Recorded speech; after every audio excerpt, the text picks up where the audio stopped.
खानपुर भर सां हिकु हफ़्तो अॻु कोट शाहू थाणे तां धाड़ियलनि हथां अगवा थियल एसएचओ समेत 5 अहलकारनि जी डील जे नतीजे में बाज़ियाबी लाइ इम्कान चिटा थी रहिया आहिनि, पर इन विच में ॾोहारी धुर पुलिस जी बेवसी खे ॾिसंदे पंहिंजा मुतालबा सख़्त करे रही आहे। ज़रनि जो चवणु आहे त एसएचओ महबूब बिरोही समेत 5 अहलकार हिकु बदनाम ॾोहारी महर बटाणी जतोई जी गिरफ़्तारी जे पलांद में अगवा थिया हुआ। महर बटाणी जतोई मथां क़त्ल, धाड़नि ऐं फुरनि जा केतिरा ई केस दाख़िल आहिनि। सरकार पारां इन जे जेरे या मुअल हालत में हथ अचण ते 50 लख रुपया इनाम रखियल आहे। महर बटाणी जतोई खे सखर जे खांगी अस्पताल मां कुझु ॾींहं अॻु कंबर शहदादकोट जे मीरोखान थाणे जी पुलिस गिरफ़्तार कयो हो। ज़रनि जो चवणु आहे त महर बटाणी जतोई सां गॾु हिकु ॿिए ॾोहारी खे बि गिरफ़्तार कयो वियो हो, जंहिंखे ज़ाहिर न कयो वियो।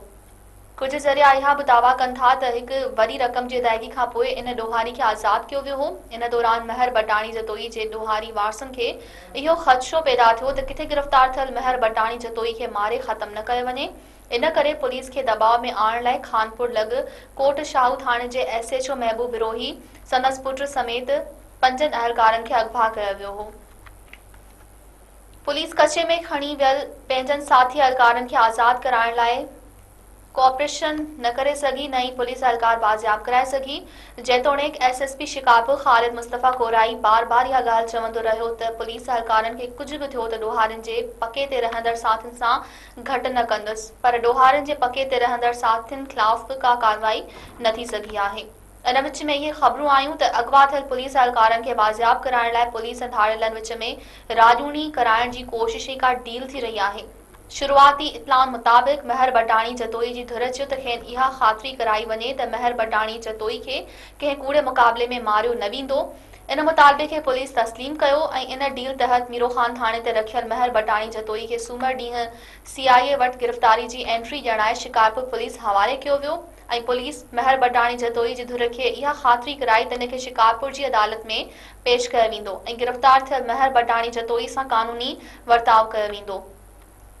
इन दौरान महर बटाणी महर जतोई जे धुर पंहिंजा मुतालबनि में हिकु इहा बि घुर कई आहे त महर बटाणी जतोई सां गॾु गिरफ़्तार थियल ॿिए जवाबदार जी आज़ादी लाइ वरितल वॾी रक़म बि वापसि कई वञे।